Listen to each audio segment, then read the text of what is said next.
Non, mais ça se termine plus ou moins les années 80 avec Hook, quoi, en 91. Bah, tu vois, je me demande si sur Terre, il y a un film qui est pire que Hook. Parce que dans le genre film de merde qui te prend pour un gogol quand t'es enfant, Hook c'est quand même pas mal, quoi. Je déteste Hook. Je dis ça parce qu'ils se battent avec de la pâte à modeler. Oui, mais oui, en vrai. Alors que, tu vois, genre des trucs très pour les enfants, Mary Poppins, tu sais, des trucs vraiment pour les bébés, quoi, j'aime bien, mais Hook, je supporte pas, quoi. Ce qui m'énerve, je crois, c'est qu'il y a des pirates, mais en fait, tu les vois à aucun moment voguer sur leur bateau.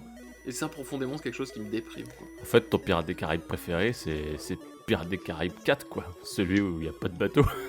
Quel enfer, même vibe que Hook, quoi. Quand t'as des bateaux et que tu les fais pas naviguer ou tu peux les faire voler, comme dans les 3 mousquetaires 3D. Ça, je préfère les 3 mousquetaires 3D à Hook. Eh bah, t'as bien raison.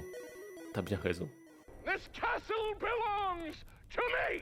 Cet imaginaire du cinéma est souvent relativement près de l'imaginaire des hommes du Moyen-Âge. Tous les films sont en costume, tous les films sont en décor, tous les films sont des univers fabriqués. Parfait! Pas tous les jours qu'on a un décor comme ça. Alors je vais le photographier avant qu'on le démolisse. As an artist, if it's not true, I wish it were. Je ne filme pas le patrimoine. Je filme des gens qui ont mal, qui ont froid, qui aiment, qui se déchirent. But why? Historiquement parlant, c'est un film qui est très bien fait. Mais cinématographiquement, c'est une merde. Jetez-moi ça, mais jetez-moi ça dans les douves. Eh ben bonjour à vous qui nous rejoignez dans La Douve, le podcast d'analyse de films absolument pas subjectif comme vous avez pu le voir dans l'introduction. Aujourd'hui on va s'intéresser à un sujet un petit peu sensible, on va s'intéresser aux années 80 mais on va avoir l'occasion de détailler ça juste après. Avant de démarrer en trombe sur le sujet du jour, on voudrait remercier Nicolas Lassertesses et Romain Lorenzo qui sont nos tipeurs qui nous ont un peu aidé et comme il y en a certains qui nous ont un peu plus aidé que les autres, on a des petits mots à placer, donc vous pouvez vous pouvez essayer de voir tout au long du podcast si les mots plumitifs, jackpot, phagocyté, intermittence et indéniablement ressortent. Voilà, là-dessus je suis accompagné comme de coutume par mes amis Édouard. Bonjour. Et Pierre. Bonjour. Du coup, on va parler un petit peu donc des années 80, comme vous avez pu le comprendre dans l'introduction. On va parler de deux séries. D'un côté, une série qu'on ne présente plus, je pense, qui est Stranger Things, et de l'autre, une série française qui s'appelle OVNI, qui est sortie au mois de janvier 2021 sur Canal, si je dis pas de bêtises, peut-être un peu avant.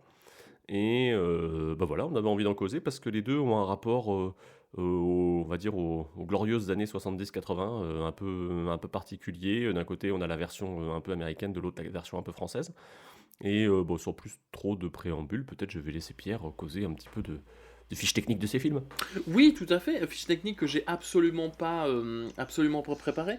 Du coup, Stranger Things, je pense que tout le monde connaît. Du coup, c'est une série qui est sortie sur Netflix, qui a l'initiative de deux personnes qui sont les Duffer Brothers, que je ne connaissais pas. Et en fait, l'idée c'est que, en termes d'ambiance, un petit peu un pot pourri de plein de choses de la pop culture des années 80 qui sont un petit peu restées, c'est-à-dire qu'on va avoir une ambiance très Stephen King, une ambiance très John Carpenter, très Steven Spielberg, très John Hughes, et du coup au sein d'une série dont les protagonistes principaux, et ça c'est assez intéressant de le présenter, ce sont des enfants. Du coup, et un groupe de 4 enfants, il y en a l'un d'eux qui va disparaître, et du coup, tout ce petit monde va mener l'enquête, car il semble qu'il y a des phénomènes un petit peu paranormaux dans cette petite ville américaine bien tranquille.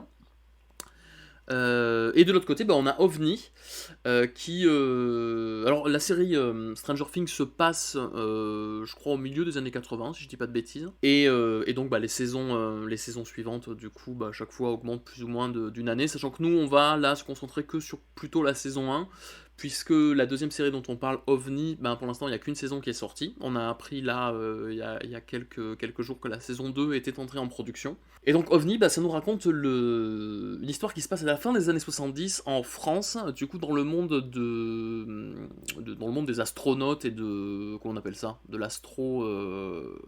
Astrophysique. De l'astrophysique.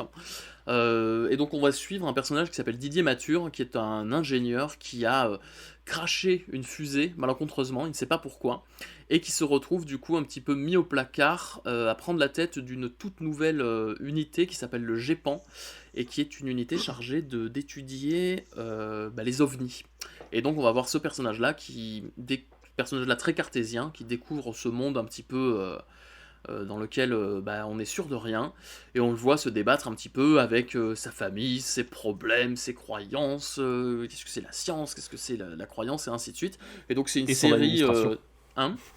Et son administration, car c'est une série française. Et voilà, c'est ça. Et c'est une série française avec un apport, pour le coup, qui est très volontairement assez burlesque, en fait. Et du coup, ce qui nous intéressait de ces deux séries, c'est qu'elles ont des influences un petit peu communes, mais aussi des différences, dans le sens où il y en a une qui est très américaine et une autre qui est très française, voire même franco-belge un peu, puisque la série est tournée en Belgique. Voilà, un petit peu. Qu'est-ce que vous en pensez, vous, de ces séries, les loulous ? Je vais commencer par OVNI. OVNI, j'ai beaucoup aimé ce style burlesque, ce style très franco-français qui presque... moi, m'a fait penser aussi parfois, par certains aspects, au film d'OSS 117, où on retrouve cette nostalgie un petit peu de la France d'antan pour un peu s'en moquer et pour mettre en exergue des choses qui ont changé, les choses qui nous paraissent maintenant très kitsch. Pour les gens de notre âge, quand on nous évoque Pompidou, Giscard, tout ça, c'est quand même des personnalités qui nous semblent du passé. Et après, par contre, du coup, Stranger Things, j'ai beaucoup moins adhéré aux propos. Je trouve que, alors clairement, on se retrouve dans une veine inspiration Spielberg, avec des enfants qui doivent avoir un master en physique, quoi. Et clairement, un prof de physique qui, je pense, doit fleurer le prix Nobel, quoi. Mais ça surfe, sur les années 80, mais sans jamais en tirer peut-être tout l'ensemble du spectre, quoi. Ça retire en fait que le côté bien des années 80, sans jamais trop évoquer les côtés négatifs, comme là, le sida va commencer aussi pendant ces années et on n'en parle jamais.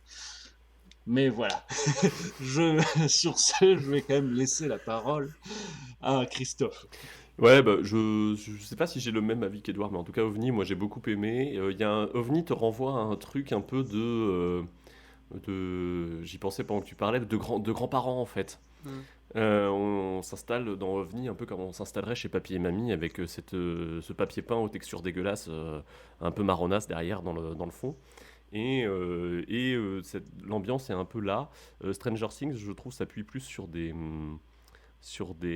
références propres aux gens qui ont grandi dans les années 80, en fait, finalement. Donc on n'est pas du tout sur le même rapport d'échelle, et la place des adultes n'est pas la même, c'est ce que tu disais. Après Stranger Things, j'ai beaucoup aimé, moi, le côté... Alors c'est quelque chose que j'aime beaucoup de manière générale dans les films, c'est une chose à laquelle je suis assez sensible, c'est l'effet de groupe des personnages. On va avoir 3 groupes de personnages, les ados, les adultes et les enfants, qui vont tous récolter une partie des informations, qui ne vont pas entrevoir la totalité de ce que ça peut vouloir dire, et dans les derniers épisodes vont mettre leurs connaissances ensemble, et donc du coup on a vraiment un effet de solidarité transgénérationnelle qui va permettre de sortir du problème, et ça c'est quelque chose que j'aime bien. Voilà. Indéniablement, oui. Voilà. Le mec, il a quand même calé solidarité transgénérationnelle. Qu'est-ce que tu veux faire derrière, quoi? Qu'est-ce que tu veux? Toi, t'es là. En fait, j'aime bien, ils ont des BMX. Voilà. Non, mais après, je crois que je suis pas trop sensible à l'enveloppe années 80, par contre, du tout. J'ai beaucoup aimé le côté, tout ce qui était inspiré de Carpenter et de Stephen King, parce que c'est quelque chose qu'on voit moins, mais les années 80 étant tellement à la mode aujourd'hui, il y a une espèce d'effet d'overdose en fait, un peu sur ces ambiances-là. Donc au final, j'ai essayé d'aller gratter un peu ailleurs par rapport à ce que je pouvais bien aimer dedans. Et voilà. Et après, je trouve que ça se délite. Vraiment, j'ai bien aimé la saison 1 et les deux autres. Voilà. À part, il y a un personnage que j'aime bien qui apparaît en saison 2, il a le malheur de mourir en saison 3. Bon. Voilà quoi. Du coup, moi, pour le coup, contrairement à Edward, j'aime beaucoup les deux séries, je les trouve sympas. Je pense que Stranger Things a, pour le coup, les qualités et les défauts d'une espèce de grosse machine. Tu sens que c'est une série qui est faite pour toute la famille, tu vois, il y a un truc un peu large.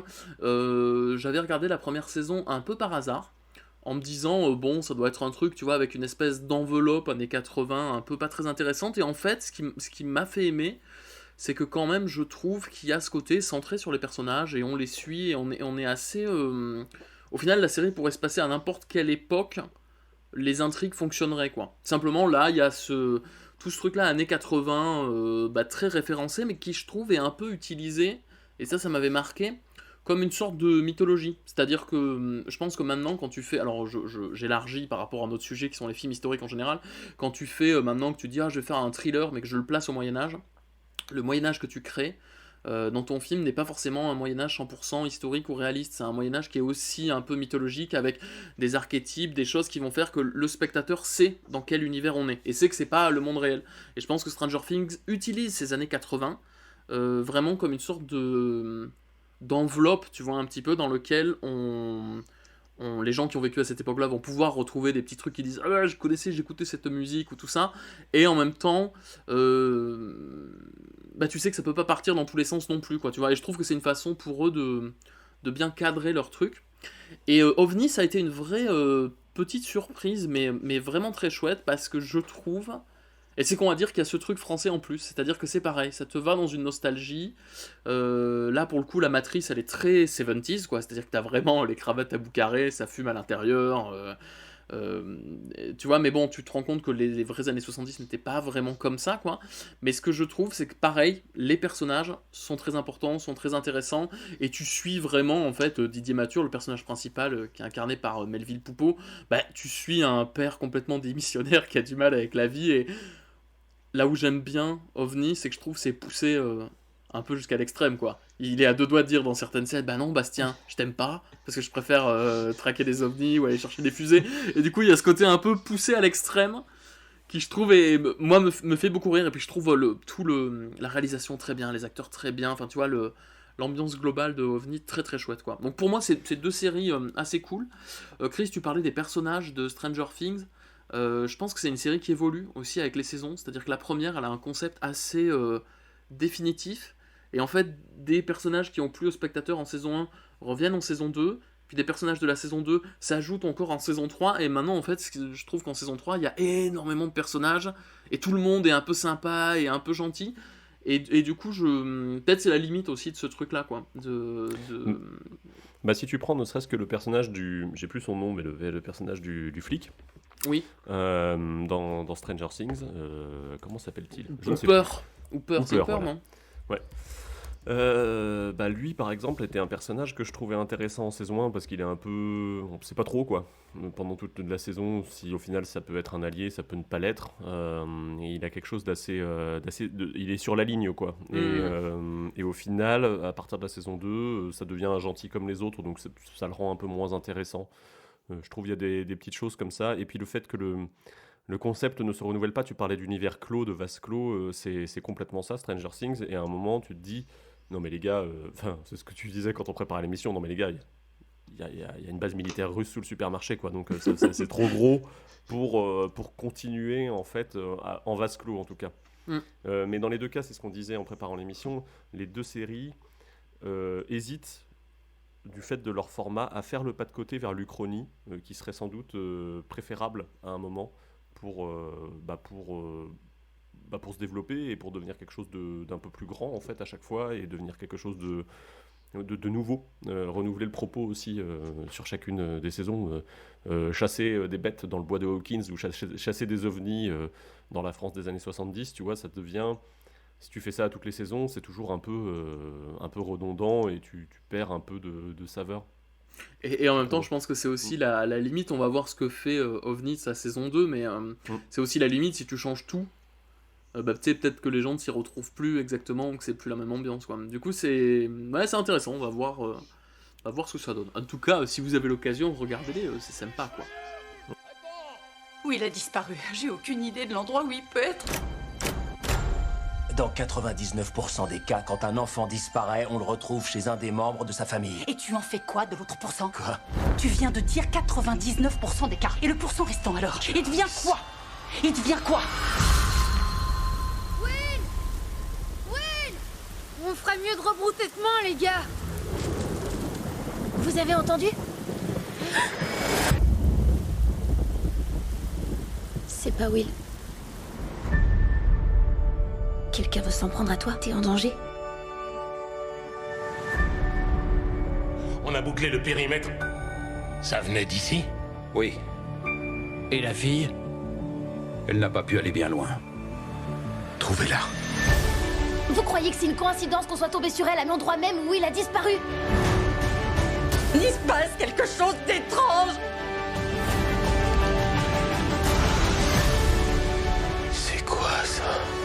Elle connaît Will! Est-ce qu'il y aurait un moyen que tu réussisses à lui parler? Oui.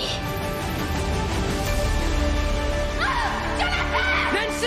Vite, vite! T'imagines si depuis tout ce temps je crois rechercher Will, alors que je suis sur la piste d'un autre enfant.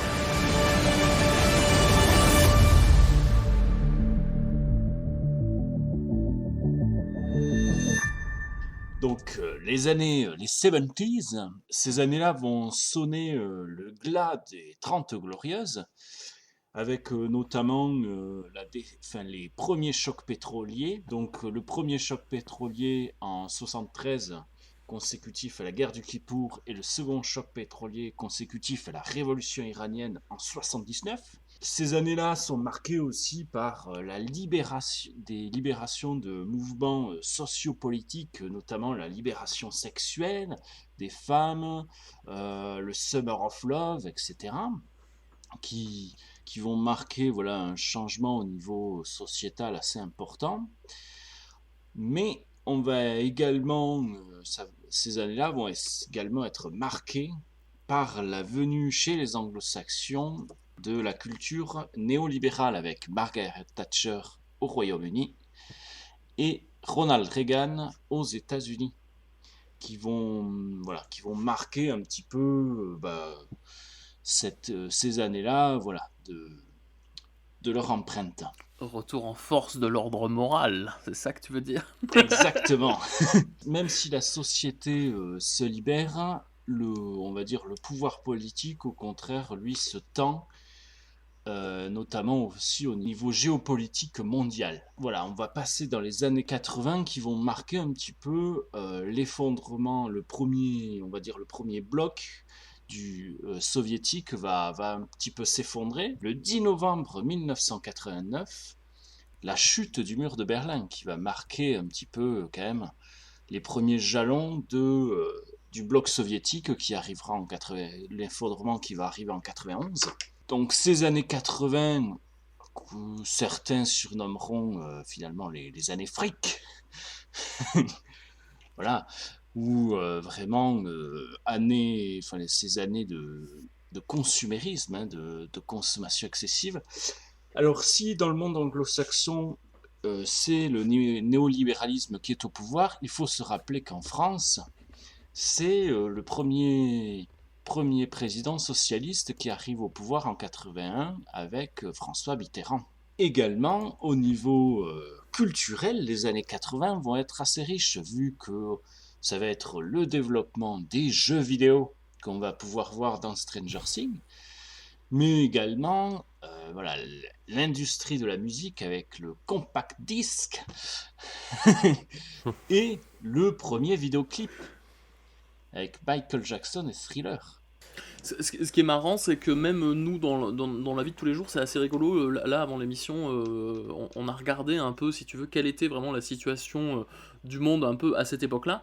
Et en fait, c'est rigolo, on a quand même une vision très enjolivée de ces périodes-là qui sont pas tant que ça des périodes fun, quoi. Je pense qu'on retient beaucoup la montée de finalement du capitalisme qui fait qu'à titre individuel les gens ont beaucoup plus de pouvoir d'achat et que tu as vu des télévisions arriver dans les maisons, tu vois, je pense que la création de gros blockbusters aux États-Unis, de choses comme ça, tu vois, qui font que le produit de consommation courante a augmenté un peu. Ouais, Chris. On oublie en fait que la période 75-85 en fait ça correspond à une période qu'on appelle la guerre fraîche.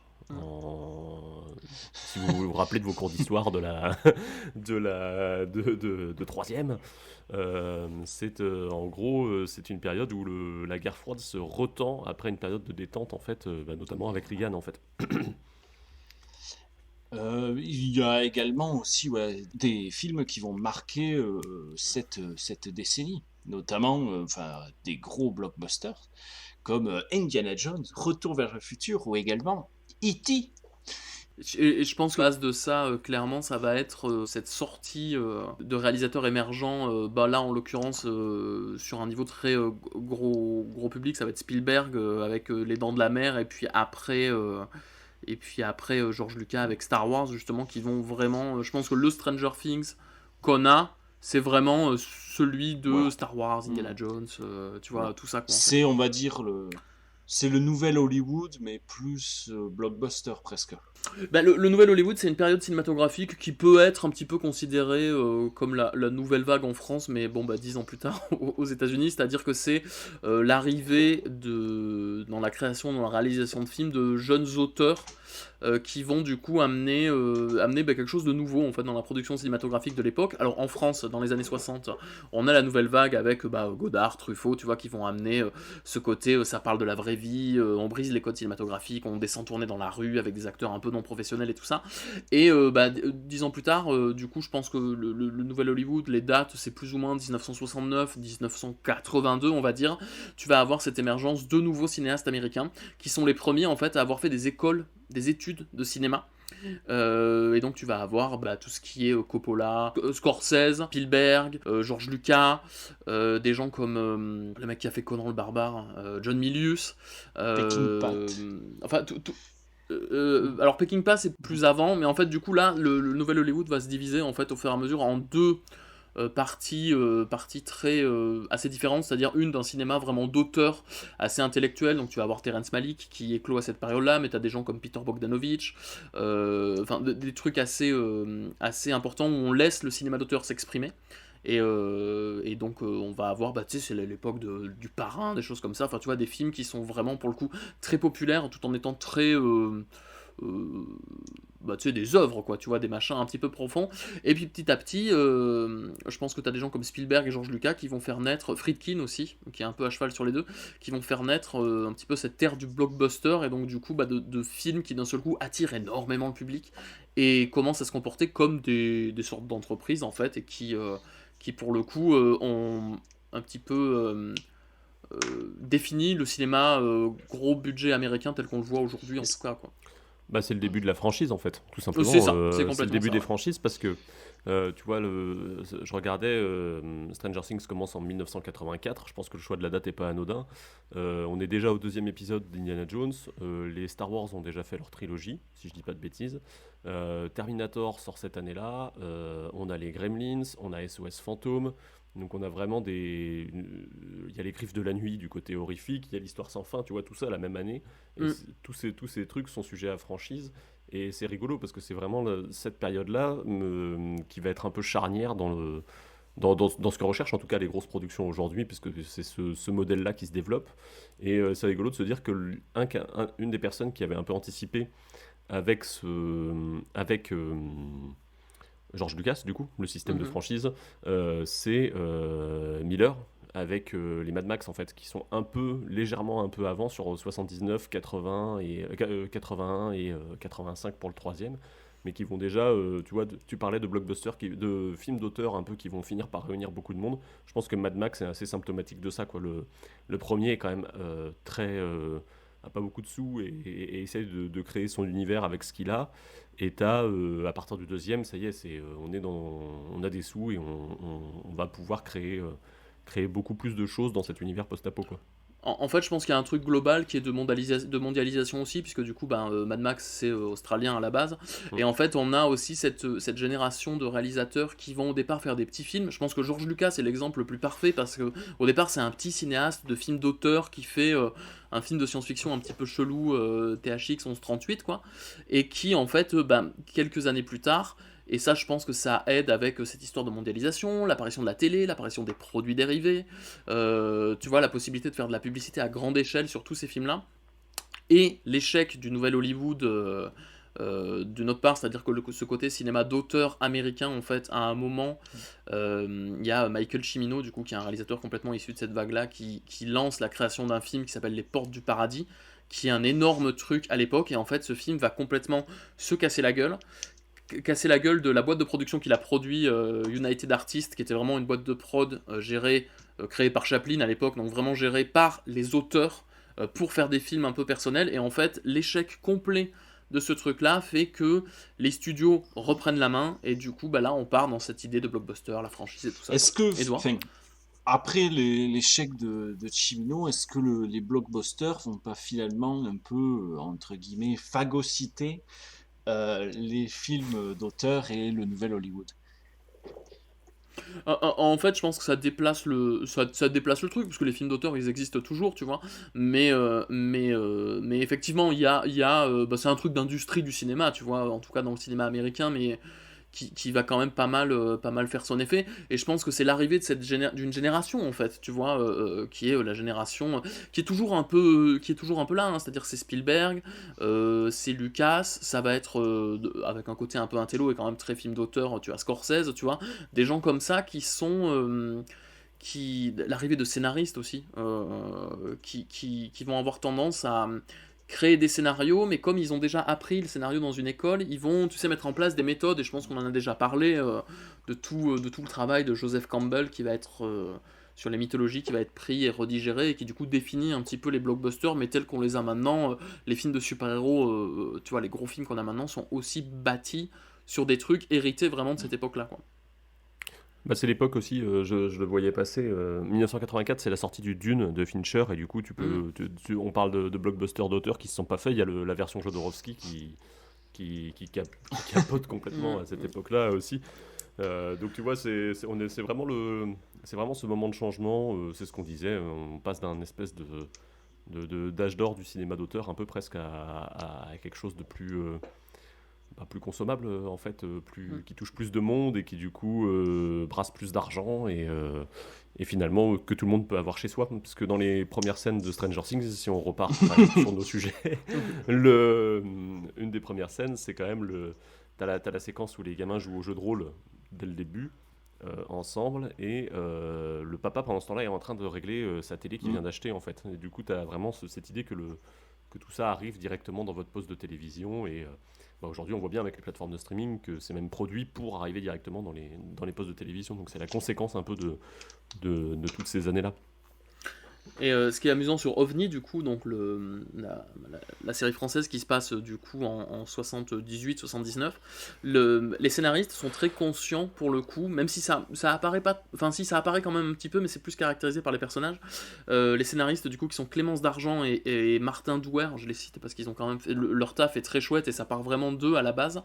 Eux ils ont conscience complètement que c'est une société pour le coup qui est assez fragmentée et dans laquelle on trouve à la fois tout cette espèce de côté aérospatial, course vers l'espace, attrait vraiment de la technologie. Les années 70, on va avoir le premier TGV, après début des années 80, le Minitel, des choses comme ça qui sont un petit peu adressées dans la série. Et en même temps, on est quand même dans l'occupation, tu vois, du plateau du Larzac pour lutter, enfin tu vois, la lutte contre un certain ordre établi. C'est il parle de ça sur l'histoire des communautés, tu sais, de gens qui rejetaient le schéma de la vie classique et partaient vivre en communauté, tu vois, faire du fromage sur le Larzac, quoi, tu vois, c'est vraiment ça la vibe, mais c'est aussi adressé dans la série, en fait. Du coup, je pense que c'est assez marrant, ils ont quand même une conscience un petit peu de la période dans laquelle ils étaient, quoi. Christophe, je pense que eux, ils ont conscience d'être dans la continuité des luttes des années 60, de la fin des années 60, en fait, tout ce qui est mai 68 et compagnie, et qui vont s'étendre sur les années 70. Je pense que le Larzac aussi, là où ils sont un peu malins, c'est une manière aussi de parler que ce soit l'ado qui aille faire le Larzac en refusant de passer son bac, ça parle globalement des jeunes aujourd'hui qui sont dans la rue, dans les marches pour le climat en fait. Donc du coup, t'es quand même sur ce genre de parallèle-là. Alors, il y a un héritage qu'on n'a pas encore vu dans Stranger Things, très important quand même de cette période aux États-Unis, c'est le Vietnam en fait aussi. Et tout ce qui est objecteurs de conscience, tout ce qui est gens qui en sont revenus, on n'a pas encore trop eu. Alors peut-être que la saison 4 me donnera tort, mais pour l'instant, on occulte même ça qui est quand même une fracture fondamentale de l'Amérique de la fin du XXe siècle. Et qui va imprégner, pareil, la production cinématographique, tu vois, on parlait du Nouvel Hollywood, Oliver Stone, tu vois, qui a fait la guerre du Vietnam en tant que soldat, qui derrière va faire Platoon et tout ça, fin des années 70, début des années 80, puis même sur des trucs beaucoup plus grand public, Rambo, qui à cette époque-là, tu vois, sort et parle des mecs qui sont rentrés de la guerre du Vietnam, quoi. Et Apocalypse Now, évidemment, genre qui est peut-être le plus grand film, enfin en tout cas le plus symptomatique de cette période qu'était le Nouvel Hollywood, quoi. C'est intéressant que Stranger Things n'aborde pas du tout ça, quoi, pour le coup. Voilà donc pour ce balisage historique et cinématographique de l'époque, pour appréhender un peu la période dans laquelle se passent les deux séries. S'il y en a qui sont intéressés par le côté George Lucas et son rapport extrêmement étrange au premier Star Wars, même à la franchise de Star Wars derrière, lui qui voulait faire du cinéma d'auteur, voire du documentaire, il y a une vidéo du Fossoyeur de film qu'on ne présente plus, je pense, qui est extrêmement intéressante sur le sujet, qui parle de comment s'est monté le premier Star Wars et du côté presque rejet que Lucas a de ce qu'il a fait. Tu connais le GEPAN, groupe d'études des phénomènes aérospatiaux non identifiés? Enfin les ovnis quoi. Tu prends la tête du GEPAN. Moi j'y connais rien en ovni. Mais il existe vraiment ce bureau? Moi je croyais que c'était une blague. Donc il était comment ce vaisseau? L'invasion a déjà commencé? Commandant Valérie Delbros, direction de la sécurité militaire. Arrêtez de poser des questions. Mais tu t'occupes des ovnis toi, moi? Le travail, c'est plus important que moi. Eh ben disons que... J'ai pas mon bonjour. Préparez-vous à être bousculé dans vos certitudes.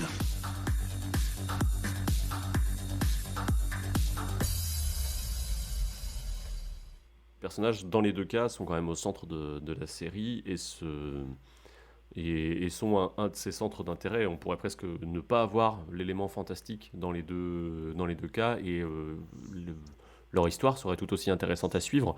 Ça marque aussi le début de ces histoires de famille, pas dysfonctionnelles, mais en tout cas de familles séparées et recomposées en fait. Ce qui est intéressant dans ce traitement de la famille, en fait, c'est que les deux séries, je trouve, ont un rapport qui est très, on l'a déjà dit un petit peu, mais tu sais, qui est très semblable à des histoires de famille de maintenant, en fait. Et ce qui est rigolo, c'est que des gens qui sont un peu dysfonctionnels, tu vois, à certains niveaux, qui vont finalement se retrouver, tu vois, tous ensemble et du coup créer une espèce de, tu vois, cette espèce de famille métaphorique qui est celle des personnages qu'on suit. Mais dans les deux séries, c'est un peu c'est à divers niveaux, tu vois, mais genre les gamins de Stranger Things, c'est des espèces de gros nerds en fait. T'as le père le grand frère de celui qui a disparu, c'est pareil, c'est vraiment le mec chelou de l'école. Tu vois, et ils vont faire équipe un peu avec ceux qui sont cool, tu vois, mais en fait ils sont plutôt relativement normaux, quoi. Au final, on se rend compte, quoi. Et ouais, Edouard. Non, et puis c'est marrant aussi dans Stranger Things, je trouve. On a l'impression que, par exemple, la mère ou même le shérif, ils travaillent jamais. Ils sont toujours.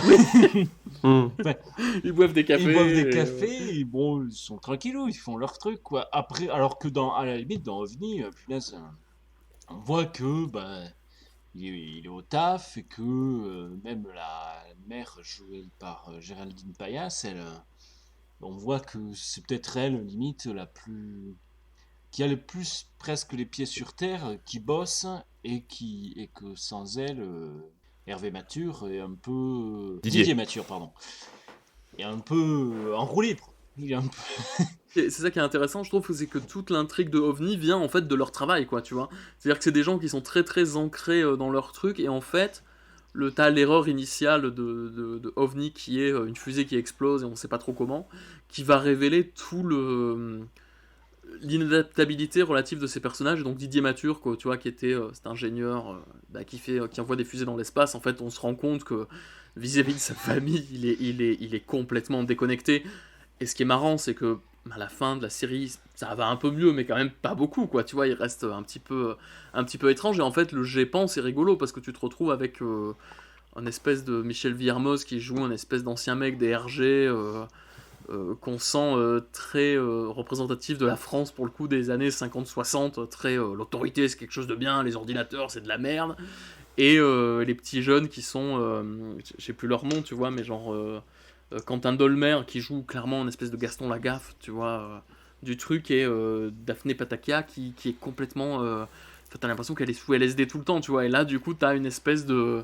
C'est rigolo quoi, au sein de ce truc très chiant qui est enfin tu vois, de gens très sérieux avec des cravates et des costumes un peu moches, qui est le centre d'études spatiales, t'as le GEPAN où c'est un peu les fifous du truc quoi, tu vois, où il y a un flamant rose qui se balade dans les couloirs et tout ça quoi. Sur Michel Villermoz, il y a quelque chose qui est intéressant, c'est qu'aussi c'est que c'est le personnage qui va se révéler être homosexuel en fait dans le film, et à cette époque-là, il y a une espèce d'idée de le cacher encore quand même beaucoup. Donc ça reste un espèce de tabou. Et bon, alors on avait dit qu'on parlerait plutôt de la saison 1 de Stranger Things, mais peut-être qu'un des personnages, je trouve, les plus réussis dans la saison 3, c'est la fille qui va faire son coming out aussi. Qui se révèle. Bon, après, j'ai peut-être un peu d'affect pour ce personnage-là, parce qu'il est avec peut-être un de mes personnages préférés de la série, qui est Steve, qui de beau gosse populaire se révèle être un personnage plus intéressant et un peu plus malin que ce qu'on pourrait penser de premier abord, donc j'aime bien ce type de retournement. Et je sais pas, dans les deux cas, il y a une espèce de...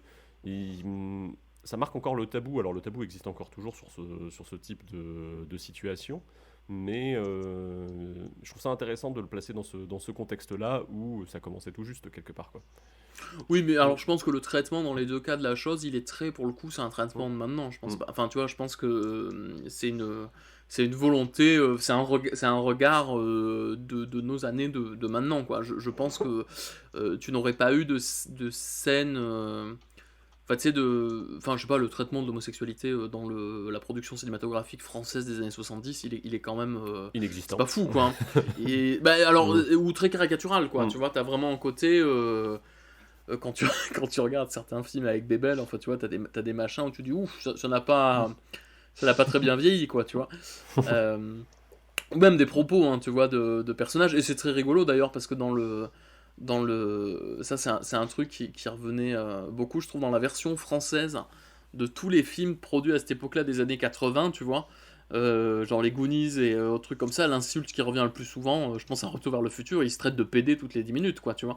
Il y a vraiment ce truc-là. Donc je pense que ce traitement-là, dans les deux séries, en fait, il est symptomatique du fait que c'est quand même des séries de maintenant qui parlent aussi et beaucoup plus de maintenant que de leur période, en fait, que de leur époque, quoi. On le rappelle à chaque fois dans notre podcast, mais un film sur le Moyen-Âge qui a été fait en 2020 raconte aussi les années 2020. Enfin, il y a de nombreux films où en fait on voit qu'on transparaît, on met dans le film les peurs que dans laquelle sont passées, dans laquelle ont été fait le film, quoi. Vous avez regardé Robin des Bois avec Taron Egerton il n'y a pas longtemps, non? Où la peur devient le capitalisme.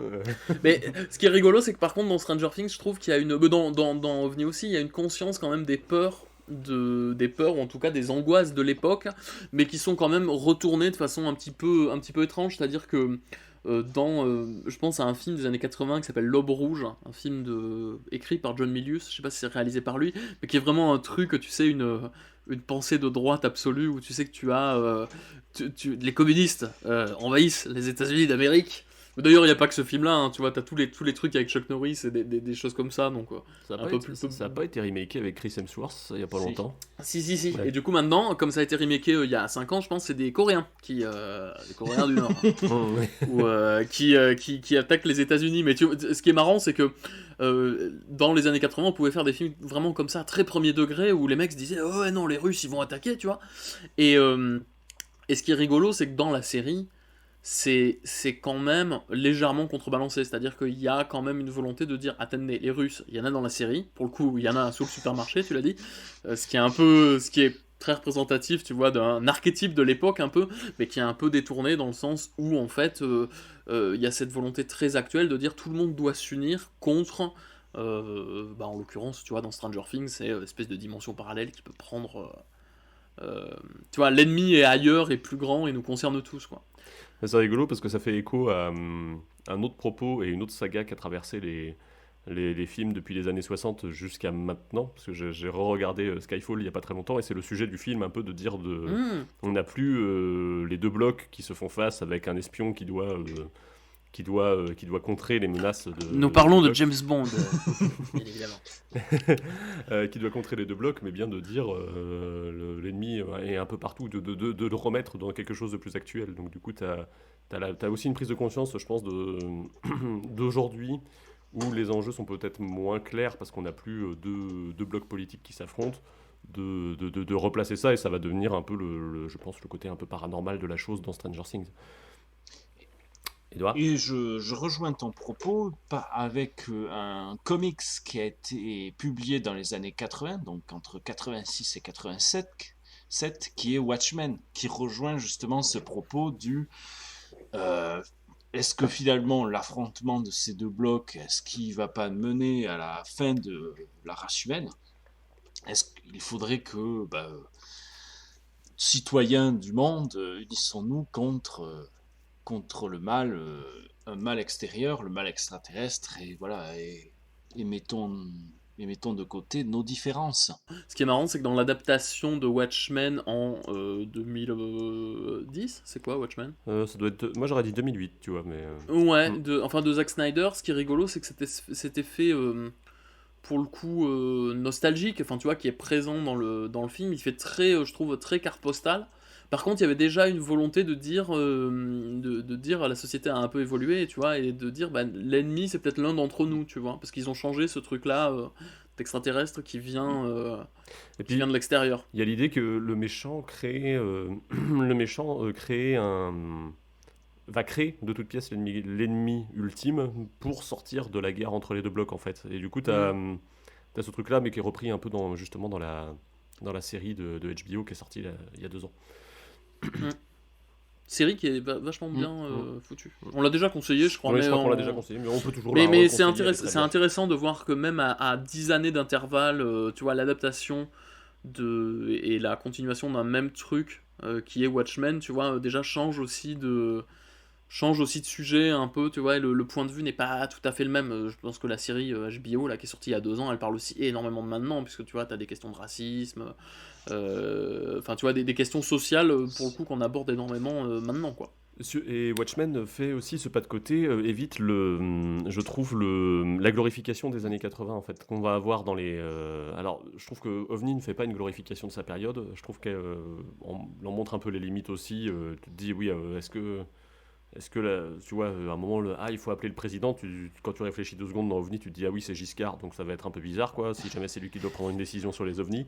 Et du coup, ça a un peu conscience de ses limites, alors que en s'apolitisant complètement, Stranger Things fait vraiment la glorification de ces joyeuses années 80, mais en choisissant un peu ce qui va glorifier, quoi. Voilà. Mais typiquement, le racisme n'est pas du tout présent dans Stranger Things, tu vois, par exemple. Alors que je pense que, tu vois, dans l'Amérique des années 80, voilà, quoi. Enfin, même dans la France des années 80, tu vois, tu parlais de Giscard et de... Je pense qu'on peut peut-être parler un petit peu de ces petites icônes qui apparaissent... On peut parler de Pompidou, mais on ne parlera pas du Pompidou d'OVNI. On vous laisse la surprise. Il y a quand même ce truc-là dans OVNI, il y a l'enfant qui joue le mieux que j'ai jamais vu, moi. Le gamin qui joue le fils de Didier Mathur dans OVNI est formidable, quoi. Avec son zizi qui s'appelle Pompidou. Parce que c'est ça. Non, mais je pensais à ça parce qu'on parle tu sais, de représentation... de l'époque, là où Stranger Things va vachement utiliser des aspects pop culture, c'est-à-dire que les personnages vont au cinéma, écoutent de la musique et ainsi de suite. Dans OVNI, on va les voir. Enfin, moi, ça me fascine le fait qu'ils aient casté un mec pour jouer Jean-Claude Bourré, qui est un présentateur de journal télévisé de l'époque. Personnellement, c'est un truc qui me fascine. Et ils ont fait un truc qui... Là, pareil, je me dis, c'est peut-être la limite aussi de OVNI. C'est qu'il y a un acteur qui joue Steven Spielberg, qui vient dans OVNI se renseigner sur les activités du GEPAN. Et du coup, c'est le Steven Spielberg qui a réalisé Rencontre du troisième type, sur laquelle OVNI prend beaucoup de choses, et qui va réaliser après E.T., qui est aussi un petit peu une énorme base pour Stranger Things. Donc on trouvait aussi que ces deux séries se rejoignaient un petit peu sur ça, ça bouclait une sorte de truc, quoi. Bah, je pense en plus, il y a une espèce de volonté à ce moment-là d'être un peu la genèse d'E.T., parce que ce que retient le Spielberg en partant du GEPAN, c'est le caractère famille recomposée et on va dire unification dans la bienveillance des personnages en fait. Donc tu as vraiment l'idée que y a une espèce de petit truc un peu là où ils se sont fait plaisir. Notre manière de penser est à l'origine d'un grand succès de la science-fiction familiale. Mais OVNI, je trouve presque plus que Stranger Things, arrive par intermittence à ancrer sa série dans des références assez d'époque, quoi. Je veux dire, Stranger Things, oui, on a l'évocation des années 80, mais c'est moins, on va dire, ancré chronologiquement dans les années dont il parle. Je trouve que perso, clairement, on voit que, on voit le lancement d'Ariane, on voit, il y a des événements qui nous permettent chronologiquement de situer quasi parfaitement la série. Oui, alors que Stranger Things, il était une fois dans les années 80, quoi. Exactement. Il y a un truc un peu comme ça. Mais c'est rigolo parce que pour ancrer son univers, je trouve que Stranger Things passe beaucoup par le son. C'est d'ailleurs par le son que va se passer principalement l'apparition du paranormal. Alors que OVNI va tout de suite taper dans du visuel avec des trucs qui s'écrasent et des machins comme ça, quoi. Donc on n'est pas du tout dans le même registre. Mais aussi parce que ça s'inspire de Carpenter, de Stephen King et du cinéma d'horreur à ce niveau-là, quoi. Donc on a ce passage par le son et par la musique, en fait. Dans Stranger Things, tu as tous les... t'as aussi bien les standards pop-rock, même hard rock des années 80 avec du Motley Crue, que le générique de Ghostbusters, que tous ces trucs qui passaient à la radio, je pense, à l'époque, et qui permettent d'ancrer le truc. Et même la composition originale va reprendre les films des années 80. Alors c'est un truc qu'on aime beaucoup aujourd'hui, je pense, tout ce qui est mouvement de la synthwave et tout ça dans le monde. On a cette musique-là, je pense que Stranger Things a participé à ça. Il y a un autre film dont on parle qui n'a aucun rapport avec les années 80, qui a vraiment participé à ça, c'est Drive, de je ne sais plus... de Nicolas Winding Refn. Voilà, j'allais mal prononcer son nom, merci Pierre.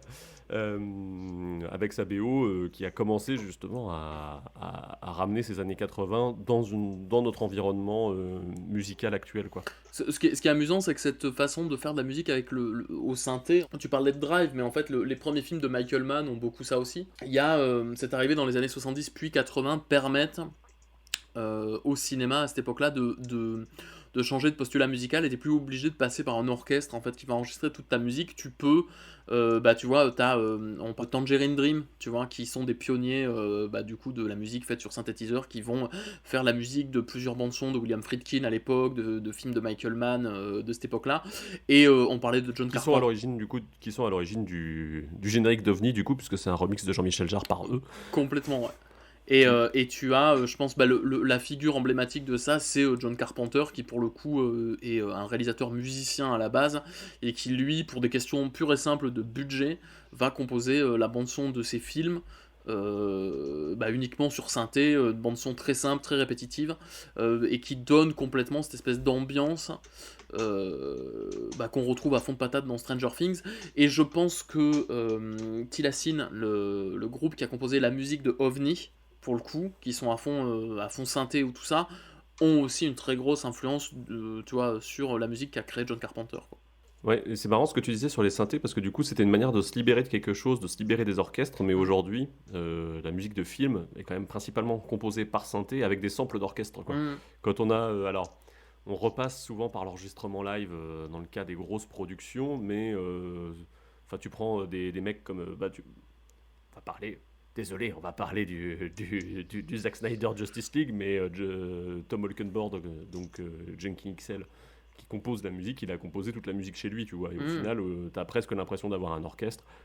C'est la boîte de production de Hans Zimmer, la Remote Control Production, dont sortent tous les compositeurs de blockbusters actuels, les Ramin Djawadi, les machins comme ça, Tom Holkenborg aussi, ils composent tous sur synthé, éventuellement ils vont passer par l'orchestre si jamais il y a besoin d'aller enregistrer des choses un peu plus liées, tu vois, mais globalement tout est enregistré au synthé, et parfois même ils enregistrent avec l'orchestre et puis ils repassent ça dans leur synthé, donc tu vois, la musique est plus du tout faite de la même manière, on est très loin du John Williams qui aurait pu être une influence de Stranger Things musicalement. Oui, c'est vrai, parce que justement les films de Spielberg, peut-être la seule différence qu'il y a, c'est que Spielberg, tu as la musique de John Williams sur, je pense, à peu près toutes ses productions, et qui est une musique très empathique, c'est-à-dire très caractéristique de Spielberg, quoi. C'est-à-dire que quand c'est triste, la musique est triste, quand il y a du courage, la musique est courageuse, tu vois, et là pour le coup Stranger Things ne fait pas ça, quoi.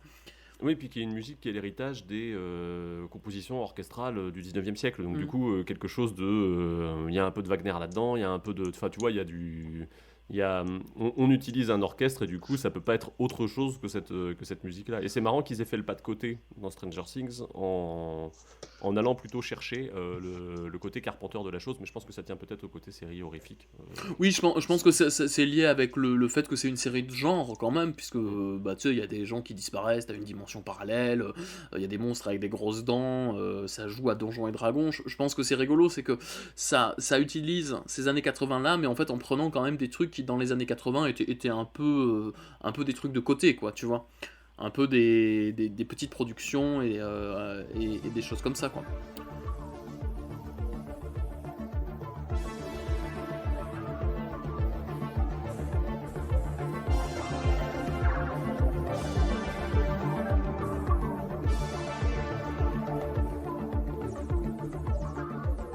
Et je crois que vous avez une annonce de la plus haute importance à nous faire. J'aimerais dissiper certaines rumeurs. Il s'agissait bien d'un satellite en désintégration dans l'atmosphère qui a pu être observé avant-hier soir. C'est une mésaventure de l'aérospatiale comme il en arrive parfois. Le CNES n'a rien à cacher. Et c'est tant mieux, mais je crois savoir que vous avez des photos à nous montrer. Oui. Des photos de créatures qui ne viennent pas de la Terre. Plutôt du fond des océans. Ah, d'accord, donc quand vous dites de la Terre, vous voulez dire de la terre ferme? Oui. Voilà, donc c'est un ver de terre en fait, de mer, c'est un ver de mer.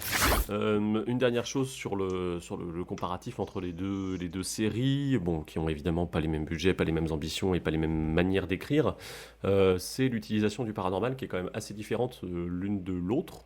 Même si elles convergent sur certains points, les deux séries n'utilisent pas l'aspect fantastique ou science-fiction de leurs univers. De la même manière, on en parlait en préparant l'émission.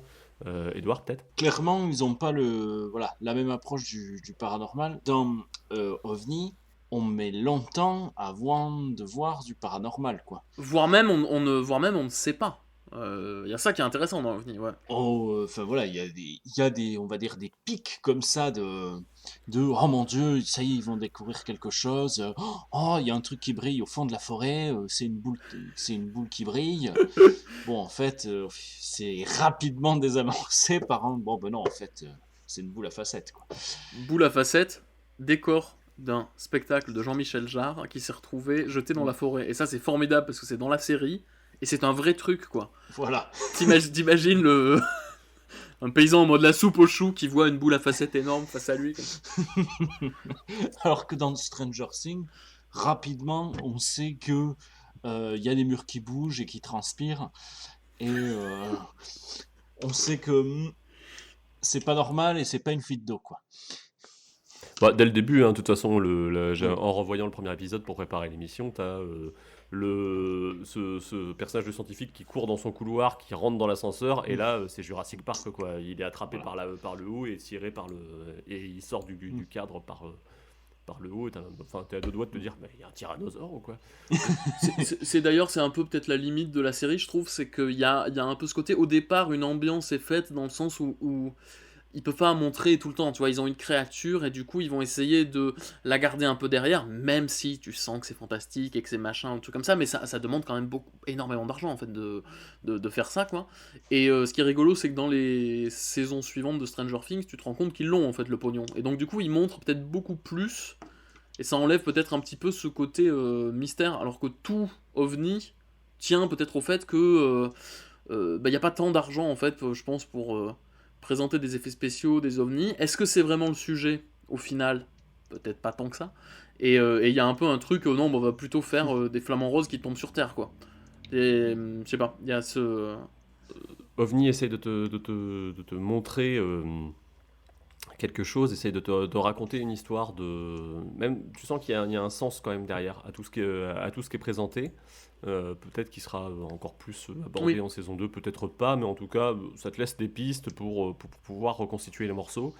Stranger Things fait le choix, à partir du moment où la créature est montrée, de faire du spectacle en fait, et de plus faire du fantastique, ce que je trouve un peu dommage, parce que c'est un peu le problème de ce type de film, c'est-à-dire qu'une fois que la créature est vue, tu perds vraiment quelque chose en fait. Faut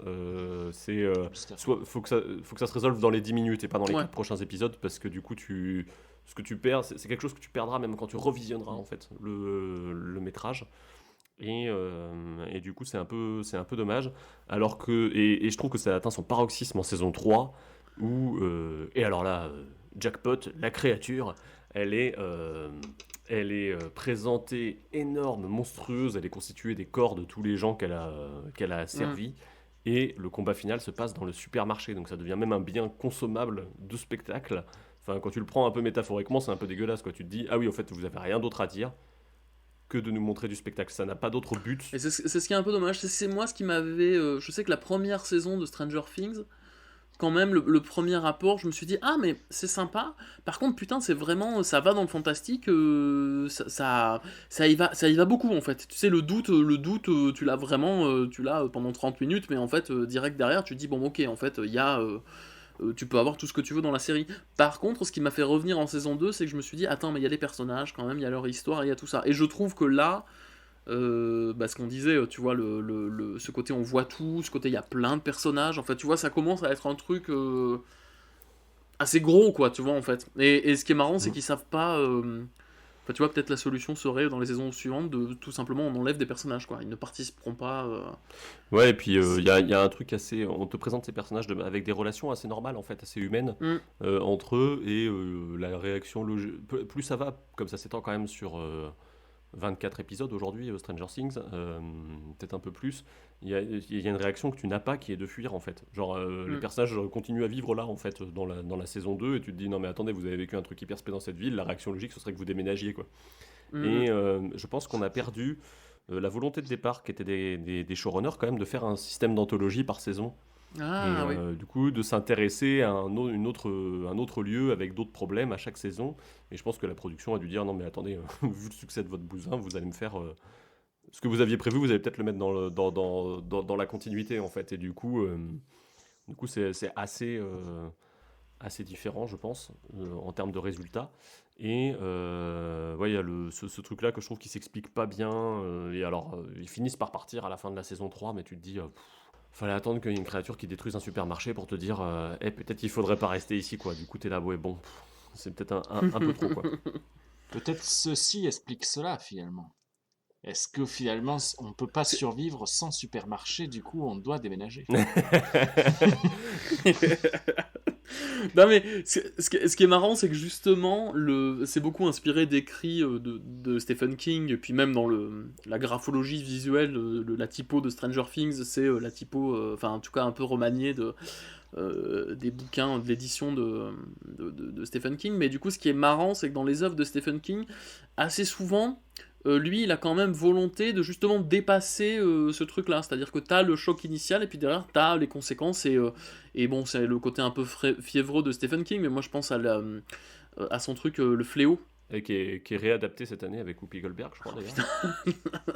Je me rappelle du téléfilm, tu vois, il y avait un téléfilm qui était passé sur M6, ça me filait des suées, mais pour le coup, on ne pouvait pas lui reprocher le fait que t'as la première partie où il y a vraiment un problème qui se passe, et puis après t'as vraiment les conséquences où tu as toute une nouvelle société qui est créée, et tu vois, et genre, et d'aller jusqu'au bout en fait dans le, je sais pas, jusqu'au bout dans son histoire en fait, d'explorer un peu toutes les extrémités, ce que Stranger Things fait pas trop. Oui, c'est ça, de se dire qu'il n'y a pas de retour à la normale possible en fait, et que du coup, s'il n'y a pas de retour à la normale possible, autant aller à fond dans la normalité quoi. Ouais. Avec un L apostrophe, hein, bien sûr. Et pour revenir sur ce que tu disais dans Stranger Things, je trouve qu'il y a une tentative de ça en saison 2, où il y a un épisode tout seul où Eleven, elle se barre dans une grande ville, et elle découvre qu'il y a d'autres gens comme elle, et elle revient. Et du coup, cet univers qui à un moment s'étend, et là, moi, je m'étais dit, je me souviens en regardant la série, peut-être que là, on tient quelque chose. Bah, finalement, non, ça sert à rien. Mais c'est quoi, Quantique? Mais je viens de vous l'expliquer. Je peux sortir? Oui, Marcel. Bon, vous savez quoi, pensez ce que vous voulez. De toute façon, dans 100 ans, Einstein, Schrödinger, tout ça, on se rendra compte qu'on était complètement à côté de la plaque. Donc vous avez raison. Arrêtez d'apprendre, cherchez même pas à comprendre, ça ne sert à rien. Ça y est, j'ai compris. C'est les deux. C'était la Lune, et en même temps, c'était pas la Lune. Là, je suis plus. Mais oui, c'est comme pour les mentales. Plus il y a de fromage, plus il y a de trous. Mais plus il y a de trous, moins il y a de fromage. Alors qu'en fait, il y a et plus de fromage et plus de trous. Oui, tu veux dire, c'est comme quand on dit c'est rien, mais c'est rien. En même temps, c'est quelque chose, puisque c'est rien. Voilà, exactement. En fait, il n'y a pas de réponse simple. Faut élargir l'horizon. C'est ça? Voilà. Faut sortir de sa petite boîte. Comme les chats. Exactement. Bon, vous l'aurez compris, on a rempli vos piles à visionner de plein de trucs au cours de ce podcast, parce qu'on a évoqué, je crois, énormément de films et de séries et d'œuvres ou de la période où qui s'y réfèrent. Allez, on l'a évité jusqu'à maintenant, mais je vais quand même le mettre juste là. On n'a pas parlé de Super 8, mais du coup ça s'en inspire beaucoup aussi quand même. Oui. Voilà, donc mais avec le même schéma, c'est-à-dire que les personnages finalement sont plus intéressants que le paranormal dans la manière dont c'est fait. Super 8 de Gigi Abrams. Qu'est-ce ça ? Du coup. Avec des gamins qui font un film et c'est extrêmement mignon, et peut-être il y a une créature extraterrestre qui vient détruire la ville en même temps, mais est-ce vraiment important? Et du coup, et puis il y a des lens flares partout parce que c'est Gigi Abrams, et voilà. Du coup, on va passer peut-être à notre partie recommandations, même si on a déjà dit beaucoup de choses. On a peut-être 2-3 petits trucs à vous recommander pour compléter un peu tout ce qu'on a dit. Pierre, peut-être pour commencer? Oui, et bien alors pour commencer, on n'en a pas trop parlé, mais je vais parler d'une des principales inspirations de OVNI, puisqu'on a parlé, tu sais, de la direction artistique de OVNI, qui pour le coup visuellement est un truc très dans les tons pastels, et eux ils ont une volonté vraiment de s'inspirer de la bande dessinée, et notamment de la BD Gaston Lagaffe de Franquin. Et ben ça c'est très admis quand tu regardes la série. Il y a un personnage, c'est vraiment quasiment Gaston Lagaffe quoi. Et du coup dans la suite de ça, moi je voulais vous conseiller une œuvre un petit peu périphérique de André Franquin, du coup, qui a dessiné Gaston, qui était très dépressif pendant plusieurs années de sa vie, et qui du coup a écrit plusieurs petites histoires qui sont dans un recueil qui s'appelle Idées Noires. Et du coup, c'est l'équivalent de 1 ou 2 tomes de BD, en fait, qui sont des dessins extrêmement travaillés. Je pense que Franquin, pour le coup, a inspiré quasiment tous les auteurs de BD actuels, tu vois, se revendiquent à un moment ou à un autre de Franquin. Et Idées Noires, c'est vraiment des dessins en noir et blanc, d'une tristesse et d'une espèce de violence absolue. Et je pense que c'est très intéressant. Et même de façon générale, je vous conseille Gaston Lagaffe, puisque là, on a aussi un auteur qui parle des années 70, mais qui quand même parle de choses qui l'intéressent, et du coup, avec un refus de l'autorité, avec une volonté de parler d'environnement, de choses comme ça, qui peut-être rejoint un petit peu la série OVNI. Et ensuite, une reco peut-être plus en raccord avec Stranger Things. Alors on a parlé de Carpenter, et moi je pourrais faire des tartines pendant des heures sur John Carpenter, peut-être un des plus grands réalisateurs du cinéma américain. Il a fait un film que je vous conseille moyennement, adapté de Stephen King, qui s'appelle Christine. Là pour le coup vous retrouverez complètement cette ambiance des années... alors ça se passe dans les années 60, mais cette ambiance très Stranger Things avec... il y a une voiture qui est maléfique, machin, tout ça, et il y a des adolescents comme on les jouait à l'époque, c'est-à-dire qu'ils sont joués par des mecs de 35 ans. Mais je vais également, et surtout, vous conseiller, moi, un de ces films qui est mon préféré, qui s'appelle Prince des Ténèbres, qui est sorti en 87, et qui, pour le coup, est assez représentatif peut-être de la vision de l'Amérique qu'avait Carpenter, et qu'a toujours d'ailleurs Carpenter, qui est assez empreinte de critique, et du coup, c'est... une équipe très cartésienne de scientifiques qui vont dans un monastère en plein milieu de la ville de Los Angeles parce qu'on y a découvert quelque chose qu'il serait bon d'analyser, car ce quelque chose se révèle petit à petit être un peu, peut-être, l'antéchrist. Et donc, voilà, quoi, c'est Carpenter à fond de patate, c'est très divertissant, c'est amusant, honnêtement, c'est très drôle. En même temps, c'est très sérieux, et puis il y a une notion du rythme, et il y a la musique de Carpenter qui, comme à chaque fois, est très très chouette, et voilà. Voilà pour moi. Edouard, toi peut-être tes petites recours. Alors moi, je vais rebondir sur Stephen King. Stephen King, et notamment, par exemple, son Shining, est totalement empreint de ces années 80, et finalement, c'est le roi du roman d'horreur. Et donc, je vous recommande d'aller lire du Stephen King, finalement. Oh, puis vous avez l'embarras du choix, vu la production du monsieur... Vous avez de quoi lire. Un bon roman, ça s'écrit en 2 mois, maxi. Sinon, si tu l'écris en 3 mois, c'est de la merde. Il dit des trucs un peu comme ça. Il est assez rigolo. Tu sens qu'il a écrit des trucs, il a avoué lui-même qu'il s'en rappelait pas parce qu'il les avait écrits sous cocaïne à un certain niveau, quoi. Un homme des années 80, finalement. Et également, pour rejoindre un peu cette fibre des années 80 avec une bande de jeunes qui vit des aventures, on a les Goonies également. Cette bande de jeunes gamins qui vont partir à l'aventure.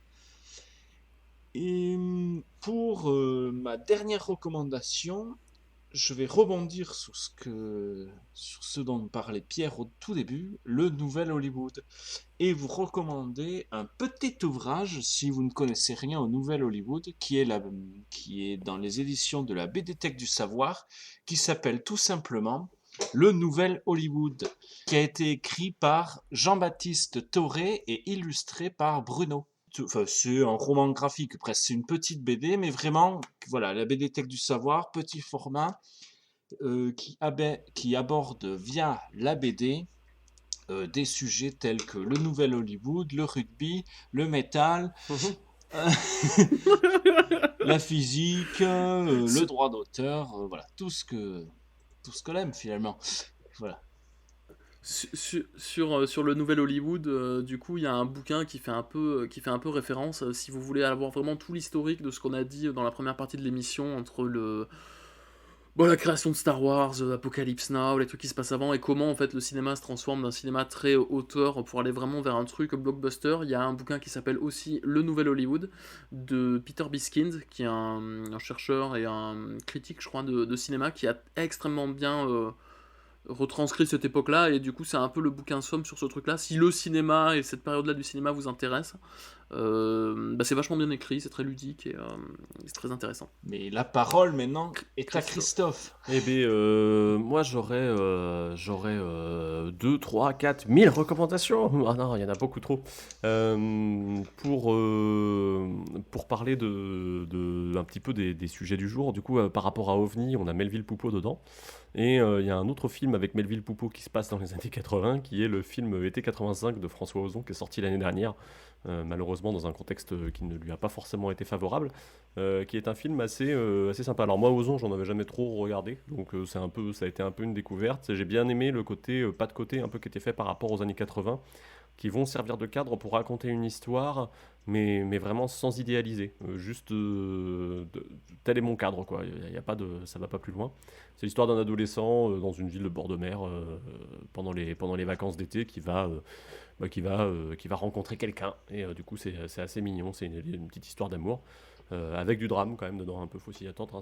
Ça reste, je sais pas si c'est spécifique à Ozon, mais j'ai l'impression que ça imprègne un peu son cinéma.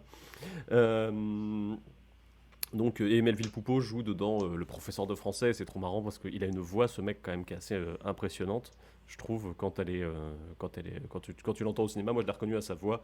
Il était hors champ au moment où il apparaît dans le film, et je me suis dit, mais attends, mais il va y avoir des ovnis dans pas longtemps. Et du coup, voilà. Mais c'est marrant parce que Melville Poupeau dans OVNI, c'est un peu un pas de côté par rapport à l'ensemble de sa carrière, puisqu'il a une filmo très arty. Enfin, tu vois, on le voit chez Xavier Dolan, tout ça. Il a un truc très... c'est très chouette, je trouve, dans OVNI, parce qu'il est vraiment dans un registre complètement autre de ce qu'il fait un peu d'habitude. Du coup, voilà. Et dans un autre registre, il y a Nos Futurs de Rémi Besançon. Je dis pas de bêtises. Hein. Sorti en 2015 avec Pio Marmaille et Pierre Rochefort, donc le fils de Jean Rochefort. Qui a un peu la tête de son père d'ailleurs, c'est marrant, et qui du coup raconte, alors il y a une espèce de retour en arrière, de référence à la pop culture dans le film, dans le sens où le personnage se souvient de... c'est l'histoire d'un mec qui bosse dans une agence et qui est devenu complètement insipide, et qui se souvient qu'il était fun quand il était jeune, et du coup quand il regardait Star Wars et Chuck Norris, et qu'il était avec son copain Pio Marmaille à manger des pizzas. Et du coup, voilà. Donc c'est un film sympathique que vous pouvez voir. Et si tout ce qui est synthwave vous intéresse, vous pouvez toujours aller du côté musicalement de Carpenter Brut et Perturbator.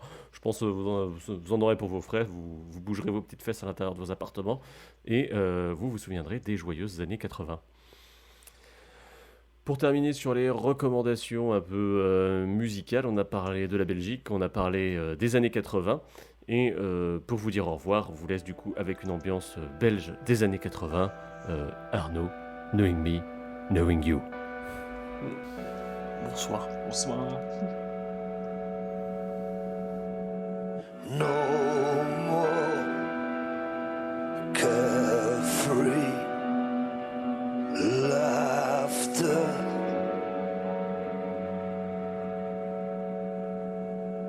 Silence ever after. Walking through an empty house, tears in my eyes.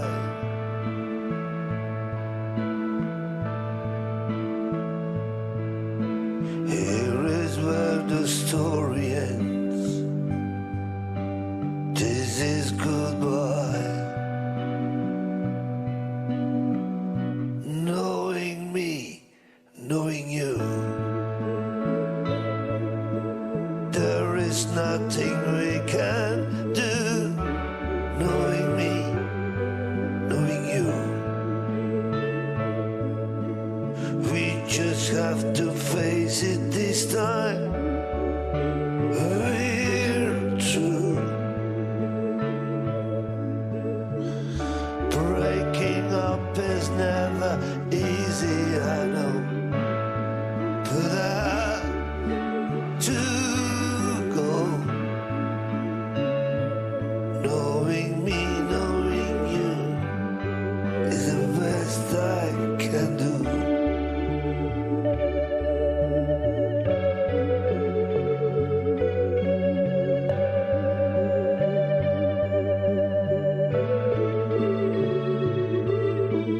Memory, good day, bad day.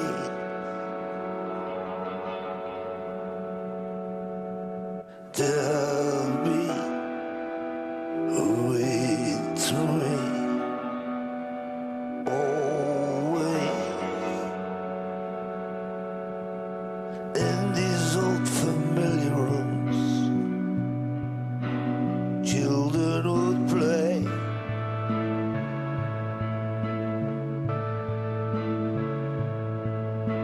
Now there's only empty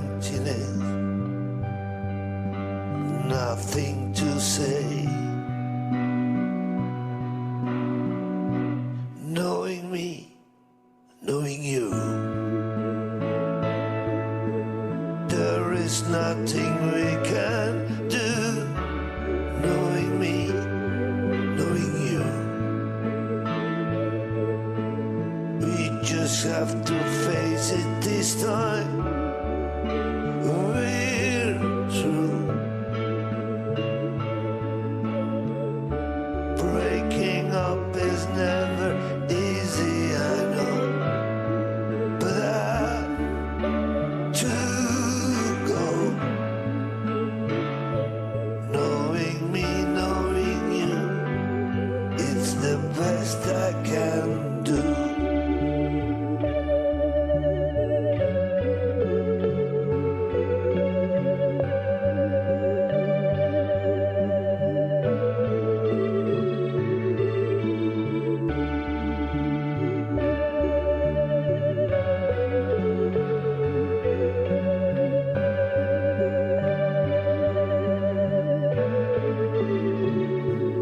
Knowing you, knowing me, it's the best I can do. Non, je crois que c'est pas le cas. Hein. Je crois que c'est les frères de Feur qui font tout. Hein. Bon, eh ben alors j'ai rien dit. Voilà, ça c'était une intervention très plumitive. Oh, joli. Celui-là, il est pas bien placé. Hein. Ouais.